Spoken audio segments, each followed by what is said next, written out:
আমি তো শুধু আপনাকে সকাল থেকে লক্ষ্য করছিলাম এবং দেখছিলাম যে আপনি অনেকটা অস্থির লাগছেন। এই কারণে আমি জিজ্ঞাসা করলাম।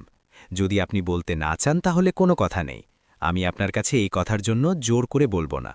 এমন বলে রাহুল সেখান থেকে তার ডিউটি শেষ করে তার বাড়ি চলে যায় এবং বাড়ি গিয়ে সে তার মাকে এই সব কথা বলে। মা যখন এই কথা শোনে তখন বলে, বেটা কোনো কাজ হবে তার, এই কারণে সেখানে বসে থাকবে বা কেউ আসবে তার অপেক্ষা করছে। রাহুলও এই কথাগুলো শোনে এবং তারপর আরাম করে দুজন মা বেটা খাওয়া দাওয়া করে বাড়ির ভিতরে আরাম করতে শুরু করে। পরের দিন সকাল সকাল যেই রাহুল আবার ডিউটিতে যায় তখন সেখানে সেই বেঞ্চের ওপরে আবার তাকে সেই মেয়েটি বসে থাকতে দেখা যায়।